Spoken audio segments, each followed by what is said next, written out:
இருக்கலாம் வாங்க காஃபி குடிப்பது எளிதாக find the value of X. ஒரு இன்டர்செக்டிங் லைன்ஸ் கொடுத்துட்டு ஒரு சைடு இருக்க ஆங்கிள் கேட்டிருக்காங்க. இங்க ஒரு ஆங்கிள் கொடுத்துருக்காங்க. இந்த ஆங்கிள் 60 டிகிரி கொடுத்துருக்காங்க. நம்ம இந்த ஆங்கிள் கண்டுபிடிக்கணும். இந்த ப்ராப்ளத்தை ட்ரை பண்ணுங்க. ஆன்சர் கண்டுபிடிச்சு வச்சுக்கோங்க. இது ரொம்ப ஈஸியான ப்ராப்ளம் தானே. கண்டுபிடிச்சு வச்சவங்க இந்த ப்ராப்ளம் கரெக்டா அப்படின்னு பாத்துக்கிறதுக்கு வீடியோவை பார்த்து மெத்தட் செக் பண்ணிக்கோங்க. எனக்கு இந்த ப்ராப்ளம் போட தெரியலன்றவங்க வீடியோவை பார்த்து அதுக்கப்புறம் ட்ரை பண்ணுங்க. இப்போ நம்ம வெர்டிகல் ஆங்கிள்ஸ்னா என்னன்னு பார்க்க போறோம்.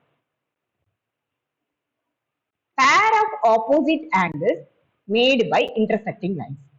இப்போ இந்த ரெண்டு லைன் L1 L2 இந்த ரெண்டு லைனும் intersecting lines தான் இருக்கு. ஸோ இந்த லைன்ஸ்க்கு இப்போ இந்த ஆங்கிள் 1, இந்த ஆங்கிள் 2, இந்த ஆங்கிள் 3, இந்த ஆங்கிள் 4. இந்த intersecting lines மொத்தம் 4 ஆங்கிள் ஏற்படுத்துது. இதுல 1ம் 3ம் ஆப்போசிட் ஒரு பேர் அண்ட் 2ம் 4ம் இன்னொரு பேர். So 1 and 3 are vertical angles, 2 and 4 are vertical angles too. இதுதான் vertical angles. Vertical angle theorem இப்ப நம்ம பார்க்க போறோம். If two angles are vertical, then they are congruent. If two angles are vertical, then they are congruent.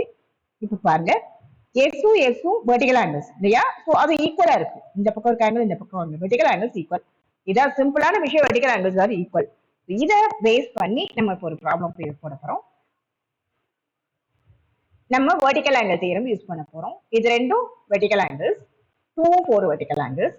நம்ம படிச்சுக்க vertical angles are congruentary, vertical angles equal. So x plus 20 equal to 70. So solve பண்ணீங்கன்னா x is equal to 70 minus 20. x is equal to 50. So நம்மளோட value x ஓட value வந்து 50 degree.